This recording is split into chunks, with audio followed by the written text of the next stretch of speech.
আমন্ত্রণ জানাচ্ছি আপডেট সংবাদে। শুরুতেই জানিয়ে দিব গুরুত্বপূর্ণ শিরোনাম, এরপরেই থাকবে বিস্তারিত। মার্কিন ঘাঁটিতে হামলার দায় স্বীকার করল ইসলামিক রেজিস্ট্যান্স। এদিকে গাজায় আবারও বসতি করতে চায় ইহুদিবাদী ইসরায়েল। নতুন চুক্তির প্রস্তাব প্রত্যাখ্যান করল হামাস। জানিয়ে দিব প্রণালীতে ঝামেলা পাকাচ্ছে চীন, অভিযোগ তাইওয়ানের।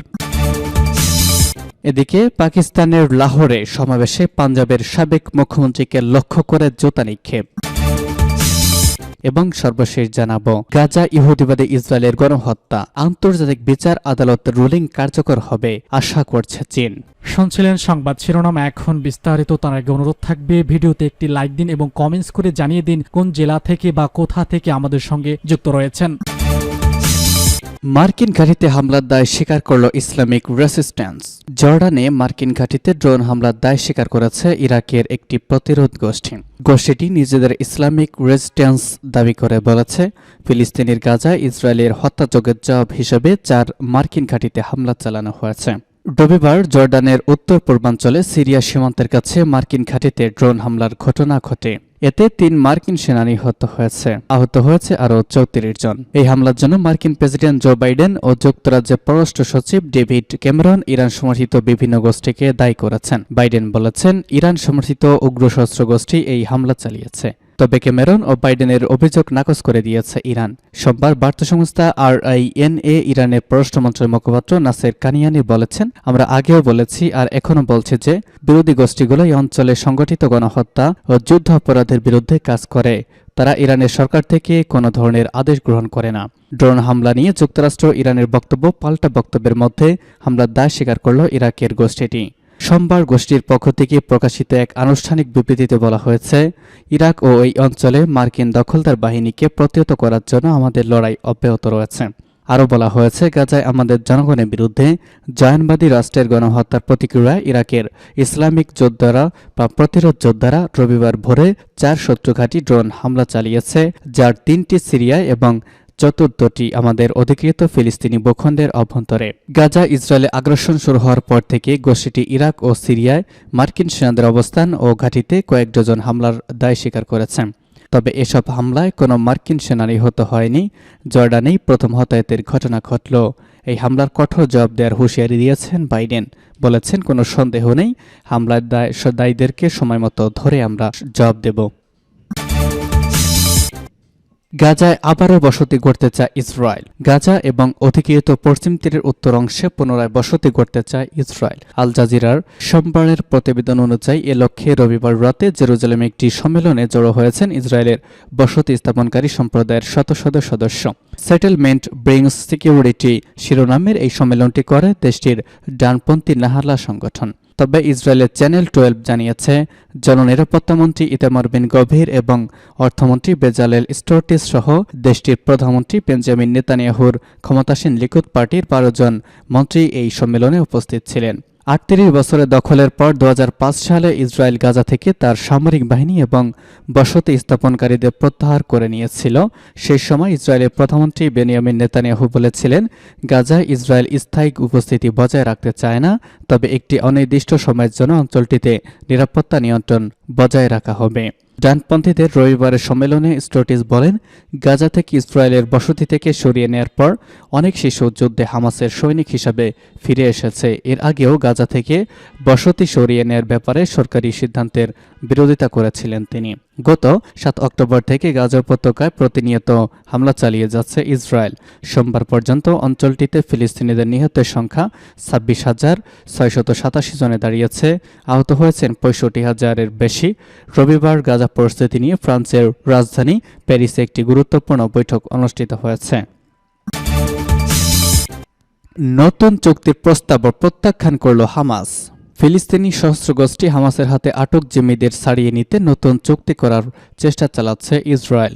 এর অংশ হিসেবে গত রবিবার ফ্রান্সের রাজধানী প্যারিসে বৈঠক করেছেন ইসরায়েল, যুক্তরাষ্ট্র, মিশরের গোয়েন্দা প্রধানরা। এতে যোগ দেন কাতারের প্রধানমন্ত্রীও। তারা জিম্মিদের ছাড়িয়ে আনতে অস্থায়ী যুদ্ধবিরতি চুক্তির কাঠামো নিয়ে একমত হন। আন্তর্জাতিক সংবাদমাধ্যমগুলোতে বলা হয়েছে, ওই কাঠামো অনুযায়ী হামাস ইসরায়েলের মধ্যে প্রাথমিক অবস্থায় 2 মাসের যুদ্ধবিরতি হবে। ওই সময় নারী, শিশু ও বৃদ্ধ জিম্মিদের ছাড়বে হামাস, এর বদলে ফিলিস্তিনি বন্দীদের তাদের কারাগার থেকে মুক্তি দেবে দখলদার ইসরায়েল। পরবর্তীতে ইসরায়েলি সেনাদের মুক্তি দেবে হামাস, সেটি অনুযায়ী যুদ্ধবিরতির মেয়াদ আরও বাড়তে পারে। তবে হামাস নতুন এই প্রস্তাব প্রত্যাখ্যান করেছে বলে জানিয়েছে ইসরায়েলি সংবাদ মাধ্যম টাইমস অফ ইসরায়েল। মূলত গতকাল সন্ধ্যায় হামাস একটি বিবৃতি দেয়। এতে তারা স্পষ্ট করে জানায় যে কোনো ধরনের বিরতির শর্ত হলো ইসরায়েলকে তার সব সেনাকে প্রত্যাহার করে নিতে হবে এবং যুদ্ধ বন্ধ করতে হবে। এরপর জিম্মিদের মুক্তির ব্যাপারে আলোচনা হবে। এছাড়া হামাসের জ্যেষ্ঠ কর্মকর্তা জাহের আল ননু বার্তা সংস্থা এপিকে বলেছেন, আমরা প্রথমে যা নিয়ে কথা বলছি সেটি হলো একটি পূর্ণ এবং বিস্তীর্ণ যুদ্ধবিরতি, কোনো অস্থায়ী সাময়িক যুদ্ধবিরতি নয়। যখন হামলা বন্ধ হবে, জিম্মি মুক্তিসহ অন্য সব বিষয় নিয়ে আলোচনা করা যাবে। যুক্তরাষ্ট্রের সংবাদ মাধ্যম এনবিসি নিউজ অবশ্য জানিয়েছে, নতুন জিম্মি চুক্তির প্রস্তাবের বিরুদ্ধে সরাসরি হামাস ও বিবৃতি দিয়েছে কি সেটি স্পষ্ট নয়। তবে সেটি যে সত্য, নতুন এই চুক্তির প্রস্তাবে স্থায়ী যুদ্ধবিরতির কথা বলা হয়নি, আবার এটি পুরোপুরি বাদও দেওয়া হয়নি। সূত্র টাইমস অফ ইসরায়েল। প্রণালীতে ঝামেলা পাকাচ্ছে চীন, বলছে তাইওয়ান। তাইওয়ানের পররাষ্ট্র মন্ত্রণালয় জানিয়েছে তারা এই অঞ্চল এবং তাইওয়ান প্রণালী সবসময় স্থিতিবস্থা বজায় রাখতে দৃঢ় প্রতিজ্ঞ, কিন্তু চীন বরাবরই তাইওয়ান প্রণালীকে ব্যবহার করছে, অন্য দেশগুলোকে হোস্টেস করছে এবং তাইওয়ানও অন্যদের মধ্যে বিভেদের বীজ বপন করছে। তাইওয়ানের পররাষ্ট্র মন্ত্রণালয় রবিবার জানায়, ২৬ থেকে ২৭ জানুয়ারি থাইল্যান্ডে মার্কিন জাতীয় নিরাপত্তা উপদেষ্টা জ্যাক সুলিভান এবং চীনা পররাষ্ট্রমন্ত্রী বিষয়ক সিপিসি কেন্দ্রীয় কমিটির সদস্য ও পররাষ্ট্রমন্ত্রী ওয়াং ইয়ের সাথে বৈঠককালে তাইওয়ান প্রণালী জুড়ে শান্তি ও স্থিতিশীলতা বজায় রাখার উপর গুরুত্ব আরোপ করা হয়েছিল।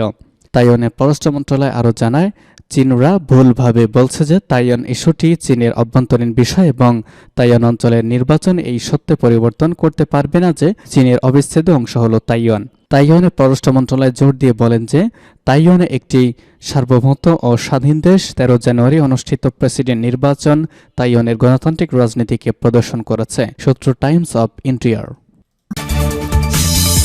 লাহোরের সমাবেশে পাঞ্জাবের সাবেক মুখ্যমন্ত্রীকে লক্ষ্য করে জুতা নিক্ষেপ। লাহোরের সমাবেশে পাঞ্জাবের সাবেক মুখ্যমন্ত্রী হামজা শেহবাজের দিকে জুতা নিক্ষেপ করেছে পিএমএলএন কর্মী ও তার সমর্থকরা। শনিবার NA ১১৮ একটি জনসভায় এই ঘটনাটি ঘটেছে। পাকিস্তান ভিত্তিক গণমাধ্যম দ্য নিউজের এক প্রতিবেদনে এই তথ্য জানানো হয়েছে। প্রতিবেদনে বলা হয়েছে, শনিবার সন্ধ্যায় সাবেক মুখ্যমন্ত্রী হামজা নিজ নির্বাচনী এলাকা NA ১১৮ পরিদর্শন করেছিলেন। এই সময় এক যুবক এসে তার দিকে জুতা নিক্ষেপ করে। তখন মুখ্যমন্ত্রীর সাথে থাকা লোকজন যুবকের ওপর ক্ষুব্ধ হয়ে হামলে পড়ে। এ সময় তার জীবন বাঁচাতে স্থানীয়রা পাশের একটি বাড়িতে তাকে নিয়ে যায়। পরে ওই ঘটনার ভিডিও সামাজিক গণমাধ্যমে ছড়িয়ে পড়ে। উল্লেখ্য যে এর আগে ২০১৮ সালে মার্চ মাসে জামিয়া নাইমিয়াতে পাকিস্তানের সাবেক প্রধানমন্ত্রী নওয়াজ শরীফকেও একই ধরনের জুতা হামলা শিকার হয়। পরে পুলিশ হামলাকারীকে হেফাজতে নিয়েছিল।